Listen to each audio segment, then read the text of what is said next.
Hello, good evening. मैं विकास और आप सभी को हमारे यूट्यूब चैनल विकास मैथ पे स्वागत करता हूं। इसके पहले हम लोग 2 वीडियो को अपलोड कर चुके हैं जिसमें हम लोग सीखे थे कि किसी संख्या का वर्ग करना। तो किसी संख्या का वर्ग करने के लिए हम लोग 4 केस में हम लोग पढ़े थे। पहला केस में बताए थे कि यदि कोई संख्या 100 से कम हो या तो 100 से अधिक हो, उसका वर्ग हम लोग कैसे करेंगे। दूसरा केस में हम लोग पढ़े थे कि जो संख्या 50 से कम हो या 50 से अधिक हो, उसका हम लोग वर्ग कैसे करेंगे। तीसरा केसेस में हमने पढ़ा था कि यदि संख्या 1000 से कम या 1000 से अधिक हो तो उसका हम लोग वर्ग कैसे करेंगे। और सबसे इम्पोर्टेंट पॉइंट हम लोग पढ़े थे कि संख्या के 100 के गुणज या अपवर्तक के नज़दीक हो, उसका वर्ग हम लोग कैसे करेंगे। तो ये स्क्वायर और स्क्वायर रूट का वर्ग एवं वर्गमूल का ये पार्ट 3 होगा। तो आइए हम लोग बिना देर किए हुए शुरुआत करते हैं। तो सबसे पहले हम लोग यहाँ देखेंगे कि पहला नंबर आपको पॉइंट स्टार लगा के यहाँ ध्यान रखना पड़ेगा कि क्या हो जाएगा कि n अंकों वाली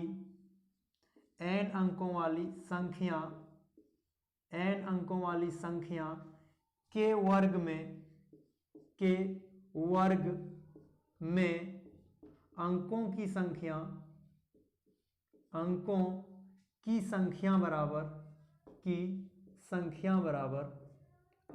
संख्या बराबर कहने का मतलब है कि यदि n अंकों वाली कोई संख्या है तो उसका वर्ग करेंगे तो अंकों की संख्या क्या आएंगे। तो आइए हम लोग सीखते हैं। n अंकों वाली कोई संख्या है, उसका अगर वर्ग करेंगे तो जो अंकों की जो संख्या बनेगा वो हो जाएगा 2n और 2n-1 के फॉर्म में रहेगा।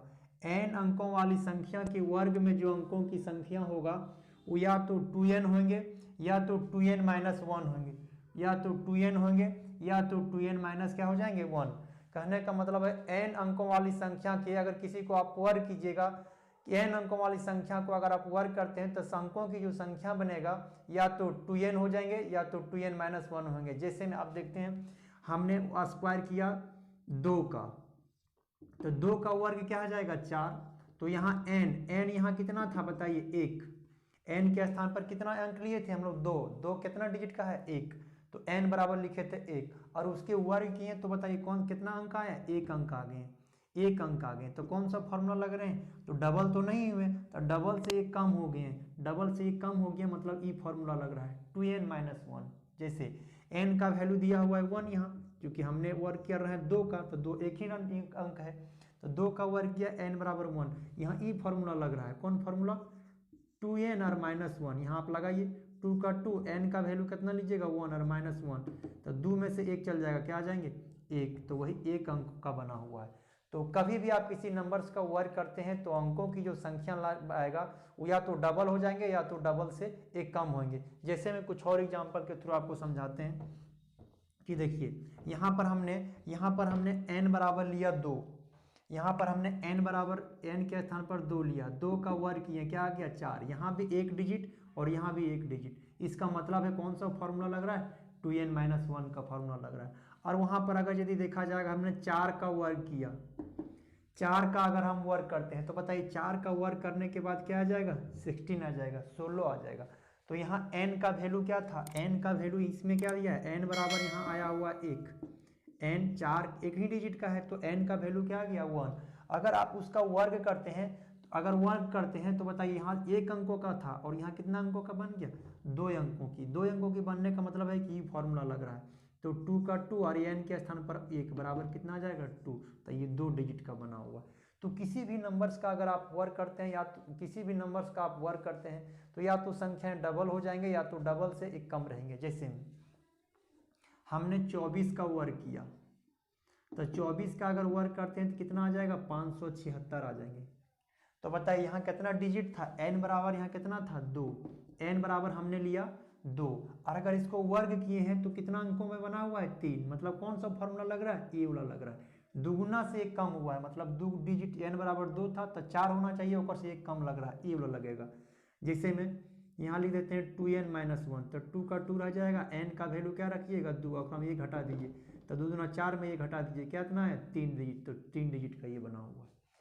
तो ये क्या बन जाएगा, 3 डिजिट का बना हुआ है। वहीं पर अगर यदि हम यहाँ देखते हैं n का वैल्यू अगर 32 ले लेते हैं, n का वैल्यू हमने क्या ले लिया 32, तो बताइए n बराबर यहाँ कितना डिजिट है, 2 डिजिट, तो 32 का वर्ग करेंगे तो हमारे पास आ जाएंगे 1024। कितना आ जाएंगे 1024। तो यहाँ n का बराबर, यहाँ n बराबर कितना है बताइए, n बराबर यहाँ पर 2 हुआ है, तो यहाँ n बराबर 2 है, तो यहाँ संख्या कितना आ गए हैं, 4 आ गए हैं।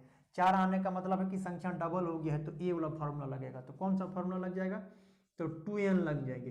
तो 2 का 2, n का वैल्यू 2 बराबर क्या आ जाएंगे, 4 आ जाएंगे। तो कभी भी किसी नंबर्स का अगर आप वर्क करते हैं तो या तो संख्याएं डबल हो जाएंगी या तो डबल से एक कम रहेंगे, हमेशा यही कुछ आएगा, या तो संख्या डबल हो जाएंगी या तो डबल से एक कम रहेंगे। अगर 4 अंकों का डिजिट है तो उसको वर्क करते हैं तो या तो 8 अंकों में हो जाएगा या तो उससे एक कम 7 अंकों में होगा।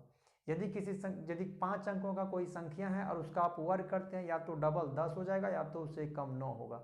जैसे में एक क्वेश्चन आपको यहाँ करवाते हैं, या तो संख्याएं डबल हो जाती है या तो डबल से क्या रहेंगे, कम, ये हमेशा हो जाएंगे। तो आइए इस पे हम लोग क्वेश्चन कर लेते हैं। इस पे क्वेश्चन लिखते हैं, 12 अंकों की एक पूर्णांक संख्या, 12 अंकों की एक पूर्णांक संख्या के वर्ग में कम से कम कितने अंक हो सकते हैं, कितने अंक हो सकते हैं। 12 अंकों की एक पूर्णांक संख्या है, उसके वर्ग करेंगे तो कम से कम कितने अंक हो सकते हैं। तो पहला ऑप्शन हम आपको दे रहे हैं, तो ऑप्शन नंबर 1 हो जाएंगे, यहाँ पर 12 अंकों का एक पूर्णांक है तो हो जाएंगे यहाँ पर 23, 25, A number option 23, B number option 25 हो जाएंगे, और सी नंबर ऑप्शन आपके पास 24 हो जाएंगे, और डी नंबर ऑप्शन आपके पास 26 हो जाएंगे। तो आपको सोचना है कौन सा उत्तर सही होगा। ये एग्जाम में आया हुआ क्वेश्चन है, 12 अंकों की एक पूर्णांक संख्या के वर्ग में कम से कम कितने अंक हो सकते हैं, कम से कम हो सकते हैं। तो बताइए अगर संख्या 12 अंकों की है तो इस पर रख देंगे तो 24 हो जाएंगे, ई फॉर्मूला लगाएंगे तो 24 हो जाएंगे, और ई फॉर्मूला लगाएंगे तो आ जाएगा कितना, 12 दूना 24 में एक कम 23 हो जाएंगे। तो कौन सा फॉर्मूला कम से कम इसी में हो सकता है, तो ये फॉर्मूला लग जाएगा, इसमें एक कम हो जाता है। तो 2 का 2 और n बराबर कितना दिया हुआ है यहाँ पर बताइए, n का वैल्यू दिया हुआ है 12 अंकों का है, n बराबर दिया हुआ है 12 अंकों का, तो 2 का 2 हो जाएंगे, n का वैल्यू क्या रख देंगे 12 रख देंगे, n का वैल्यू क्या रख देंगे 12 रख देंगे, उसमें से एक कम कर देंगे, 12 दूना 24 में एक चल जाए, कितना आ जाएंगे 23 आनी ऑप्शन नंबर ए ही सही होंगे। ऑप्शन नंबर ए इस सवाल का उत्तर हो जाएगा। अगर अधिक से अधिक कितना पूछा जाता तो अधिक से अधिक हो जाते कितना 12 यहाँ रख देते, 12 ई फॉर्मूला लग जाता, 12 दूना 24 हो जाता। लेकिन हमको यहाँ पूछा था कम से कम 12 अंकों की एक पूर्णांक संख्या के वर्ग में कम से कम कितने अंक हो सकते हैं, तो कम से कम 23 हो सकते हैं, अधिक से अधिक 24 हो जाएंगे, तो हमको कम से कम पूछा हुआ था इसलिए आंसर हो जाएगा क्या चीज 23 हो जाएंगे। तो अगर आपसे क्वेश्चन पूछा जाता है कि 12 अंकों की एक संख्या के वर्ग में अंकों की संख्या कितनी होंगी, तो आपके पास ऑप्शन में या तो 24 हो जाएगा या तो 23 हो जाएगा। अगर दोनों ऑप्शन है तो ए और बी दोनों आपको लिखा हुआ क्वेश्चन में ऑप्शन में मिलेगा, तो दोनों लगाना है। अगर एक है या तो 22 देगा, या तो ऑप्शन में 24 देगा, या तो ऑप्शन में आपको 23 देगा, या तो 24 या तो 23, दोनों में से कोई एक ही उत्तर रहेगा, दोनों नहीं हो सकता है, दोनों का भी आंसर को आपके क्वेश्चन में नहीं ऑप्शन में नहीं हो सकता है। आपसे पूछा जाएगा कि 10 अंकों की एक संख्या है उसके वर्ग करेंगे तो अंकों की संख्या क्या होगा, तो आपके पास ऑप्शन में होना, ऑप्शन में मिलेगा, आपके पास ऑप्शन में हो जाएगा या तो 20 हो जाएंगे, या तो 20 हो जाएंगे, या तो ऑप्शन में 19, दोनों में से कोई एक ही उत्तर मिलेगा, दोनों उत्तर आपके पास नहीं हो सकता, कोई एक ही उत्तर होगा। तो उम्मीद करते हैं कि आपको यहाँ ये बोला समझ में आया होगा। तो इसको मिटा देते हैं और एक और क्वेश्चन इसकी वर्ग और स्क्वायर पे हम लोग करते हैं। देखिए आप क्वेश्चन नंबर इसका 2 हो जाएगा, क्वेश्चन नंबर इसका 2 हो जाएगा।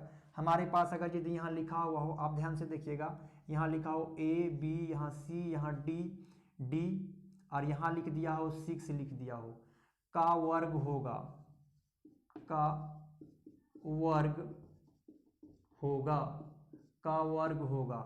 ए बी सी डी लिख दिए, कोई डिजिट है, ए बी सी डी कोई डिजिट है, और लास्ट में लिख दिए 6, तो का वर्ग क्या क्या हो सकता है, ऑप्शन के थ्रू आपको पकड़ में आएगा। ये पहला लिख देते हैं star star star star star, यहाँ लिख देते हैं 4। दूसरा ऑप्शन लिख देते हैं star star star star star star star लगा देते हैं, स्टार लगा देते हैं। 1 2 3 4 5 6 7 8 9 9 में यहाँ लिख देते हैं 6 लिख देते हैं, और तीसरा ऑप्शन में लिख देते हैं 6 लिख देते हैं। तीसरा ऑप्शन में आपको लिखते हैं star star star star star star star star, और यहाँ पर 4 लिख देते हैं, और चौथा नंबर ऑप्शन में दे देते हैं आपके पास। चौथा नंबर ऑप्शन में है स्टार स्टार स्टार स्टार, और यहाँ लिखा हुआ है 6। तो आप बताइए कौन सा सवाल का उत्तर हो जाएगा, बताइए आप। हमने पूछा है कि ए बी सी डी और लास्ट में लिखे हैं 6 का वर्ग करेंगे तो कौन सा इनमें से ऑप्शन हो सकता है। ए बी सी कोई अंक है और इसका वर्ग करना है, तो आप कौन सा उत्तर लगाइएगा। तो सबसे पहले ध्यान रहे आपको ये वाला फार्मूला याद होना चाहिए कि आप यहाँ क्या गो संख्या 1 2 3 4 5 n बराबर 5 दिया हुआ है।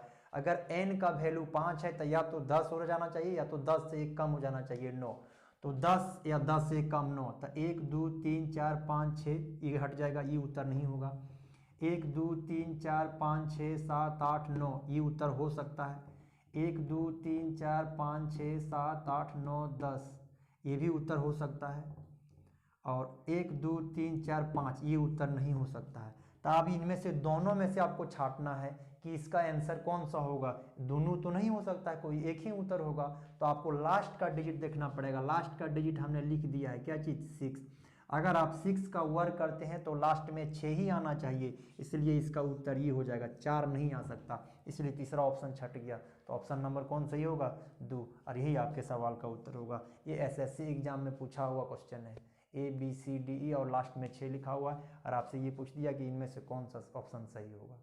उम्मीद करते हैं कि ये पॉइंट आपको क्लियर हुआ होगा। किसी भी नंबर्स का आप वर्ग करते हैं, किसी भी नंबर्स का अगर आप वर्ग करते हैं, 4 डिजिट का कोई संख्या हो उसका आप वर्ग करते हैं, तो या तो 8 हो जाएंगे या 8 से 1 कम 7 हो जाएंगे। दोनों ऑप्शन में नहीं हो सकता है, कोई एक ही ऑप्शन में होगा। तो उम्मीद करते हैं कि ये पॉइंट अब क्लियर हो गया होगा। तो पहले केस में हम लोग पढ़े थे वैसे संख्या का 50 से कम का वर्ग करना, 100 से कम का वर्ग करना, 100 से अधिक का वर्ग करना, 100 से 50 से अधिक का वर्ग करना, 1000 से कम, 1000 से अधिक, इस सब संख्या का वर्ग करना, वह संख्या 100 के गुणज या परतक का वर्ग करना, और इसका वर्ग और वर्ग का ये लास्ट क्लास वीडियो होगा। तो आइए यहाँ पर लास्ट क्लास में आपको देखते हैं यहाँ पर कैसे वर्ग करेंगे। देखते वैसे संख्या का वर्ग करना हो जिसमें केवल एक ही प्रकार के अंक का प्रयोग हुआ हो। पहले हेडिंग लगा लेते हैं, हेडिंग लगा लेते हैं। वैसे संख्या का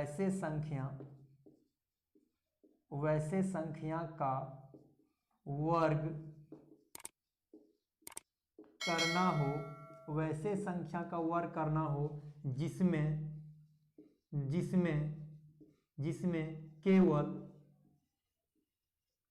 केवल एक ही प्रकार के अंक का प्रयोग हो, एक ही प्रकार के अंक का प्रयोग हो, के अंक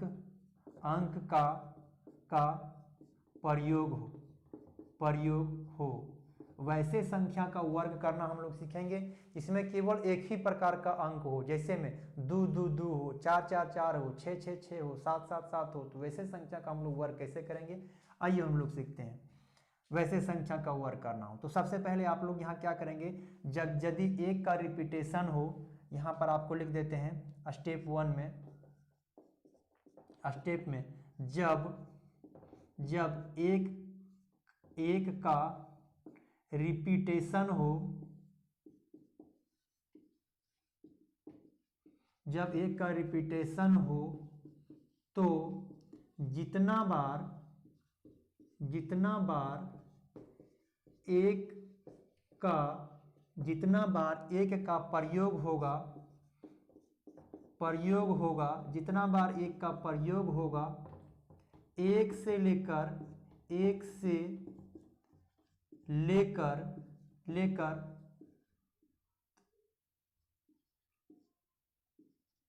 उतना ही तक गिनती लिखेंगे, गिनती लिखेंगे। जब एक का रिपीटेशन हो तो जितना बार एक का प्रयोग होगा एक से लेकर उतना ही तक गिनती लिखेंगे। उसके बाद घटते क्रम में एक जितना बार एक का रिपीटेशन हो जितना जब एक का रिपीटेशन हो तो जितना बार एक का प्रयोग होगा एक से लेकर उतना ही तक गिनती लिखेंगे। उसके बाद घटते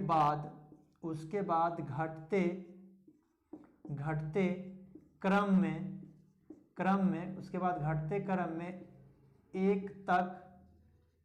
बाद घटते क्रम में एक तक गिनती लिखेंगे। उसके बाद घटते क्रम में एक तक गिनती लिखेंगे। मेरा कहना है कि जितना बार एक का रिपीटेशन हो एक का प्रयोग होगा एक से लेकर उतना ही तक गिनती लिखेंगे। उसके बाद घटते क्रम में एक तक गिनती लिखेंगे। जैसे में हमने 11 का वर्ग किया तो आप समझिएगा अगर 11 का हम लोग वर्ग करते हैं तो क्या एक का प्रयोग कितना बार आया है, एक का प्रयोग 2 बार आया हुआ। तो एक से लेकर के 2 तक गिनती लिखेंगे, फिर घटते क्रम में 1 तक लिख देंगे। तो 2 के बाद घटते क्रम में क्या आ जाएंगे 1, तो इसका 11 का वर्ग क्या हो जाएंगे 121। ऐसे में कुछ बड़ा डिजिट भी आएंगे उसका वर्ग करेंगे। एग्जाम्पल नंबर फर्स्ट था। सेकेंड आप देखिए, अगर हमारे पास 3 गो एक आ गया है उसका अगर वर्ग करना हो तो कैसे करेंगे। तो आप देखिए एक कितना बार आया है, एक आया है 3 बार। तो 1 से लेकर के 1 2 3 तक गिनती लिखेंगे। उसके बाद घटते क्रम में 1 तक, 3 के बाद 2, 2 के बाद 1, यही हो जाएगा इसका वर्ग। 3 गो 1 लिखा होगा वो तो मेरा कहना है कि जब एक का रिपीटेशन हो तो जितना बार एक का प्रयोग होगा उतना ही तक एक से लेकर के गिनती लिखेंगे। उसके बाद घटते क्रम में 1 तक लिखेंगे। तो यहाँ 2 बार 1 आया हुआ है, 2 बार 1, तो 1 से लेकर के 2 तक गिनती, फिर घटते क्रम में। यहाँ 3 बार आया था तो 1 2 3 तक, फिर घटते क्रम में 1 तक जाना है। 3 के बाद 2, 2 के बाद 1 लिख देंगे। तो अब वैसे संख्या का वर्ग करना हो, अगर कहीं 4 4 4 आ जाता हो, केवल 5 5 5 आ जाता हो, केवल 6 6 6 आ जाता हो, तो कैसे वर्ग करेंगे। तो आइए हम लोग इसको सीखते हैं। जैसे में हमारे पास आ गया हो केवल 2 2 2 आ गया हो, अब इसका वर्ग करना हो तो आप बताइए कैसे वर्ग करेंगे। तो हम लोग यहाँ ये चीज़ देखेंगे कि जब 2 2 3 बार आया हुआ है तो 1 1 1 और इंटू में 2 लिख देंगे और इसका वर्ग करेंगे। अगर 1 1 2 2 2 लिखा हो तो उसको 3 बार अगर लिखा हो 2 तो हमने 3 बार लिख दिया, 2 से इंटू कर दिया। अभी भी मान में कोई चेंजिंग नहीं आया है। यहाँ से गुना हो जाएगा 2, यहाँ से गुना हो जाएगा 2, यहाँ से गुना, फिर तो वही बन जाएगा। तो हमने सीखा है इसका वर्ग करने के लिए आसानी तरीका, किसी का 1 का रिपीटेशन हो तो 1 2 3 बार आया है तो 3 लिख देंगे और घटते क्रम में फिर लिख दीजिए। 3 के बाद 2, 2 के बाद क्या 1, और फिर इसका वर्ग कीजिए, क्या आ जाएंगे 4, और दोनों को गुना कर दीजिए, 4 हो जाएंगे यहाँ पर 8, 4 तिया 12 का 2 बाकी 1, 4 दूना 8 और 1 9 और 4 एकम 4, यही हो जाएंगे इसका वर्ग। हमने क्या बोला कि वैसे संख्या का वर्ग करना हो जिसमें केवल एक ही प्रकार के अंक का प्रयोग हुआ। यहाँ तो केवल 2 2 2 था, 3 बार आया, 4 बार आया, 5 बार आया, जैसे भी आए। तो 1 से लेकर 3 बार 2 था तो 3 बार हमने लिख दिया और फिर 2 को इंटू में लिख दिया, फिर गुना करेंगे, यही आ जाएगा। अब 3 तक लिखा हुआ था 1 2 3, फिर घटते क्रम में 1 तक और 2 का वर्ग 4, दोनों को इंटू कर दिए, ये हो जाएगा सवाल का उत्तर। तो कुछ और संख्या का वर्ग करके आपको बताते हैं। ये था एग्जाम्पल नंबर फर्स्ट। हम लोग सेकेंड नंबर को देखते हैं, एग्जाम्पल नंबर सेकेंड में अगर हमारे पास 3 दुए बार आया हो, इसी संख्या का एक बार चेक करते हैं, इसी का वर्ग आया हो तो हम लोग कैसे कर पाएंगे। तो 1 1 ऐसे लिख देंगे और यहाँ पर 3 से इंटू कर देंगे और इसका वर्ग कर लेंगे। तो यहाँ 1 कितना बार आया हुआ है, 2 बार आया हुआ है, तो 1 से लेकर के 1 2 फिर घटते क्रम में 1 तक लिख दीजिए। और फिर आपको क्या करना है, 3 का भी वर्ग किए कितना 9 और गुना करके लिख देना है। 9 एकम कितना 9 दूना 18 के 8 बाकी 1, 9 एकम 9 और 1 10, 1089। और आप जानते होंगे 33 का वर्ग 1089 ही होता है। तो कुछ और एग्जाम्पल लेते हैं इसको। एग्जाम्पल नंबर थर्ड, जैसे 7 7 7 आ जाता हो, अगर हमारे पास आ गया हो 7 7 और इसका वर्ग करना हो, या तो एक बार और आ जाता हो 7 आ जाता हो, इसका वर्ग करना हो, तो अब इसको हम कैसे लिखते हैं 1 1 1 इंटू क्या 7 लिखेंगे और इसका वर्ग करेंगे। और इसका वर्ग करेंगे तो आप बताइए 1 से लेकर के 3 तक 1 2 और यहाँ क्या आ जाएंगे 3, फिर घटते क्रम में लिखना है 2 और यहाँ 1 और 7 का वर्ग करेंगे क्या आ जाएगा 49। और ये दोनों को इंटू कर लेंगे, ये दोनों को इंटू कर लेंगे और यही हमारे सवाल का उत्तर हो जाएंगे। तो हम लोग आज इसके पहले हम लोग पढ़ लिए थे कि यदि संख्याएं 100 से कम या 100 से अधिक हो, यदि संख्या 50 से कम या 50 से अधिक हो, यदि संख्या 1000 से कम या 1000 से अधिक हो। उसके बाद हमने लिखा था कि यदि संख्या 100 के गुणज या अपवर्तक के नज़दीक हो तो उसका हम लोग वर्ग कैसे करेंगे। तो पांचवा में हम लोग देखे थे कि यदि किसी संख्या का वर्ग करेंगे तो यदि n अंकों वाली संख्या के वर्ग में अंकों की संख्या क्या आ जाएगा, तो या तो डबल हो जाएंगे या तो डबल से क्या हो जाएंगे, कम हो जाएंगे। इस पर हम लोग 2-3 क्वेश्चन किए। उसके बाद हम लोग ने सीखे कि वैसे संख्या का वर्ग करना जिसमें केवल एक ही प्रकार के अंक का प्रयोग हुआ हो, तो हम लोग इसको वर्ग कैसे करेंगे, ये यहाँ तक कंप्लीट किए। अब अगला वीडियो में हमको क्यूब आ जाएंगे और फिर उसके बाद वर्गमूल, घनमूल, ऐसे करके वीडियो एक करके मिलेंगे। तो आज का क्लास यहीं तक। तो वीडियो कैसा लगा आप कमेंट बॉक्स में ज़रूर बताइएगा। Thank you. ओके।